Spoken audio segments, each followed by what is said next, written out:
మా ఛానల్లో లైక్ చేయండి, షేర్ చేయండి, సబ్స్క్రైబ్ చేసుకోండి. మరిన్ని నిమిషాలు మా వీడియో చూడండి. ఇప్పుడు మేము తీసే ప్రతి ఒక్క వీడియో వచ్చేసి ఇప్పుడు చిన్నపిల్లలు ఉంటారు, వాళ్ళకు సనాతన ధర్మం గురించి తెలియదు కాబట్టి తెలియని వాళ్ళకు మనం తెలియజేస్తున్నాము. ఒకటి కదా అతి పురాతన టెంపుల్ ఈ టెంపుల్ గురించి ప్రతి ఒక్కరు తెలుసుకొని ఇక్కడికి రావాలని కోరుకుంటున్నాను. లక్ష్మీ చెన్నకేశవాయ పవిత్ర పంచనదీ సంగమ తీర్థక్షేత్రం పుష్పగిరి మహాక్షేత్రం కృతయుగం నాటి కాలంలో ఇక్కడ స్వామివారు స్వయంభూమూర్తిగా ఉన్నారు. పూర్వం ఈ గ్రామానికి కాంపలి అనే ఒక చిన్న గ్రామంగా ఉన్నారు.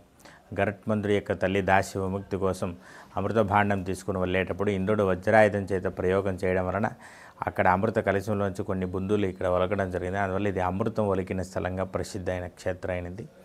ఆ తర్వాత కొంతకాలానికి ఈ ప్రాంతం నుంచి ఎవరు యమ్మపురికి వెళ్ళకుండా ఇక్కడ ఉండేటువంటి గ్రామస్తులు ఒక ముసలి వాళ్ళిద్దరూ కూడా ఇక్కడ వ్యవసాయం చేసుకొని జీవించి ఉండేవారు. ప్రతిరోజు సాయంకాలం వ్యవసాయం ముగించుకొని ఇంటికి వచ్చేటప్పుడు ఇక్కడ ఉండేటువంటి సరస్సులో నీళ్లు తాగి అక్కడే చేతులు కాళ్ళు కడుక్కొని వచ్చేవాళ్ళు. ఒకరోజు అమృతం ఒలకడం చేత ఆ వృద్ధ దంపతులు ఈ నీళ్లు తాగడం చేత యవనస్తులుగా మారడం జరిగింది. అది విని ఊర్లో ఉన్న వాళ్ళందరూ కూడా ఇక్కడికి వచ్చి ఆ నీళ్లు తాగడం, అందరూ యవనస్తులుగా మారుతున్నారు. ఈ విధంగా ఉంటే ఒకరోజు చిత్రగుప్తుడికి ఈ ప్రాంతం నుంచి ఎవరు యమపురికి రావడం లేదని యమధర్మరాజు గారి దగ్గర చెప్తారు. ఆయన యోగ దృష్టితో ఆలోచించి ఇక్కడ అమృతం ఒలిగింది, ఈ అమృతం స్వీకరించడం వలన వాళ్ళకు మరణం లేకుండా ఉన్నారు, ఈ విధంగా ఉంటే సృష్టి ధర్మానికి ఇబ్బంది కలుగుతుందని చెప్పేసి లయకారకుడు అయిన పరమేశ్వరుడి దగ్గరికి వెళ్ళి చెప్తారు.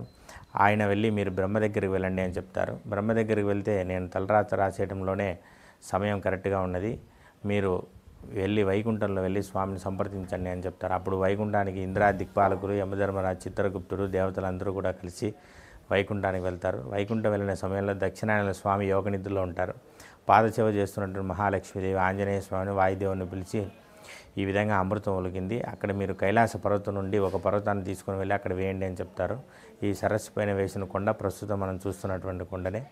ఆ ఒక పర్వతాన్ని ఆంజనేయ స్వామి వాళ్ళ నాన్నగారు వాయుదేవుడు తీసుకొని వచ్చి వేయడం చేత ఒక పుష్పగుచ్చం మాదిరి పైకి తేలింది సరస్సు పైన. అందువల్ల దీనికి పుష్పగిరి అని పేరు. రామావతార కాలంలో రాముడే ఇక్కడ స్వయంగా వచ్చి పుష్పాలతో పూజించి ఆ యొక్క నిర్మాల్యాన్ని తీసి నదిలో వేయడం వల్ల పుష్ప పర్వతంలాగా మనలో దీనికి పుష్పగిరి అని పేరు. విశేషంగా రాముడు తమిళనాడులో తిలతర్పణపురి అనేటువంటి ఒక క్షేత్రంలో దశరథ మహారాజు గారికి పిండ ప్రదానం చేయడం వల్ల ఆ పిండాలు శివలింగాలుగా వెలిసి తిలతర్పణపురి అనేటువంటి గ్రామంలో మోక్ష రామలింగేశ్వర స్వామిగా పూజలు అందుకుంటూ ఉన్నారు. రాముడు దశరథుడికి చేసినటువంటి పిండ ప్రదానమే అక్కడ శివలింగాలుగా నేటికి మనం దర్శించుకోవచ్చు. అక్కడ నిత్య అమావాస్య స్థలంగా ప్రసిద్ధికి ఎక్కింది. పుష్పగిరి క్షేత్రం కూడా కాశీకి ప్రత్యామ్నాయ క్షేత్రంగా దక్షిణ కాశీ రెండవ కాశీగా ప్రసిద్ధి చెందింది. ఎవరైనా సరే కాశీ యాత్ర చేయలేకపోయినా, కాశీ గంగాలో స్నానం చేయలేని వాళ్ళు, పిండు ప్రదానాలు పితృతర్పణాలు చేయలేని వాళ్ళు కాశీకి వెళ్ళి చేయలేరు. సుదూర ప్రాంతంలో ఉండేవారు వెళ్ళడం కుదరదు. కాబట్టి పరమేశ్వరుడు ఇక్కడే కొండపైన సాక్షాత్తుగా కాలు మోపి స్వయంభూగా ఇక్కడ వెలసడం జరిగింది. అందువల్ల దీన్ని కాశీకి ప్రత్యామ్నాయ క్షేత్రంగా వ్యవహరిస్తారు. కాశీ వెళ్ళలేని వాళ్ళు ఇక్కడ దర్శనం చేసుకున్నా, ఇక్కడ తర్పణం చేసినా, ఇక్కడ పిండ ప్రదానం చేసినా కాశీలో చేస్తే ఏం పుణ్యం వస్తుందో అదే పుణ్యం ఇక్కడ వస్తుందని స్థల పురాణం. విశేషంగా ఇక్కడ మహాలయ పక్షం 15 రోజులు కూడా పితృదేవతలకు శ్రార్థ తర్పణాలు చేయడం విశేషం. ఈ క్షేత్రం నిత్య అమావాస్య స్థలంగా విరాజిల్లుతోంది కాబట్టి ఏ రోజైనా ఇక్కడికి వచ్చి ఈ యొక్క పితృతర్పణాలు అనేటివన్నీ చేయించవచ్చును. మహాలయ అమావాస్య రోజు ఇక్కడ వేలాది సంఖ్యలో భక్తాదులందరూ కూడా వచ్చి వారి వారి యొక్క పితృదేవతల సంతృప్తి కోసం పిండ ప్రధానం పితృతర్పణాలు చేయడం జరుగుతుంది. ఈ క్షేత్రం మహత్తరమైనటువంటి క్షేత్రంగా, విశేషమైనటువంటి క్షేత్రంగా విరాజిల్లుతున్న ఈ క్షేత్రంలో కాశీలో చేస్తే ఎలాంటి పుణ్యం అయితే వస్తుందో అలాంటి పుణ్యమే ఇక్కడ పుష్పగిరిలో చేయడం వలన వస్తుందని ఇక్కడ స్థల పురాణం. కాబట్టి 50 మంది భక్తాదులు ಎಲ್ಲರೂ కూడా ఇక్కడ స్వామిని దర్శించి స్వామి అనుగ్రహం పొందగలరని కోరుకుంటున్నాం. స్వామి, ఇప్పుడు మన శివలింగం వెనక కాలభైరవుడు వినాయకుడు ఉన్నదా, ఆ చరిత్ర చెప్పవలసింది. కాశీ క్షేత్రంలో మొదటగా వెళ్ళి దర్శనం చేసుకోవాల్సింది కాలభైరవ స్వామి దర్శనం చేసుకోవాలి.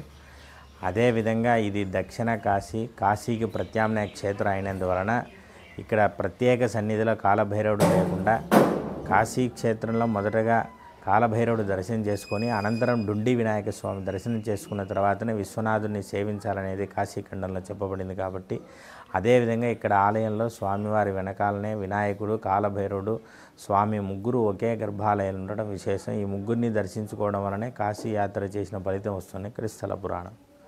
స్వామి కోరిన కోరికలు తీరాలని చెప్పేసి బ్యాక్ సైడ్ టెంపుల్లో రాళ్ళు వేస్తారు కదా, అదేం స్వామి ప్రసిద్ధి? పూర్వకాలంలో అనేక మంది రాజులు ఇక్కడ వచ్చి అమ్మవారి దర్శనం చేసుకొని వారి వారి యొక్క రాజ్యాలను పొందడం కోసం, వారు చేసేటువంటి యుద్ధంలో విజయం కలగడం కోసం ఇక్కడ ఉన్నటువంటి స్వామి అమ్మవార్లకు పూజించిన తర్వాత సాక్షి మల్లేశ్వర స్వామి అని చెప్పబడేటువంటి ఆలయంలో ద్వారానికి పైన ఒక రంధ్రం, కింద ఒక రంధ్రం ఉంటుంది. ఆ కాలంలో పూజ చేసినటువంటి మహారాజులు యుద్ధంలో గెలుస్తారా లేదనేటువంటి సంసిగ్ధంలో ఉండే సమయంలో ఇక్కడ స్వామివారిని పూజించిన తర్వాత అక్కడ ఉన్నటువంటి పైన ఒక రంధ్రంలో ఒక మల్లె మొగ్గను తీసుకొని పైనుంచి వదిలితే కింద ఉన్నటువంటి రంధ్రంలో పడడం చేత ఆ యొక్క వాళ్ళకు సంక్రమించేటువంటి యుద్ధంలో జరిగేటువంటి ఇబ్బందులు ఏమీ జరగకుండా విజయాలు కలుగుతాయనేది ప్రాప్తం. అలాగే ఇక్కడ వచ్చే భక్తుల యొక్క వారి మనసులో ఉన్నటువంటి మనోభిష్టాలు నెరవేరడం కోసం వారు స్వామిని ప్రార్థించి రాళ్ళు వేసి వారి యొక్క కోరికలను కోరుకుంటారు. అలా వేయడం ద్వారా వారు కోరుకున్నటువంటి కోరికలన్నీ కూడా అతి తొందరలోనే నెరవేరుతాయని ఈ యొక్క క్షేత్ర ప్రాశస్తం. స్వామి ఇక్కడ మన ఈ టెంపుల్లో ఇంతకుముందు పూర్వకాలం వజ్రం ఉంది అన్నారు, అదేమి స్వామి? వజ్రాలు గిజ్రాలు అంతా ఏం లేదండి, మనీ ఉంది, దొంగలు పడినారని చెప్తుంటారు. అదంతా ఏం లేదండి. ఏం లేదు స్వామి. ఓకే, థ్యాంక్ యూ స్వామి. స్వామి మీ నామదేవం స్వామి? అఖిల్ దీక్షితుడు. పదనార్చకులు. ఓకే స్వామి.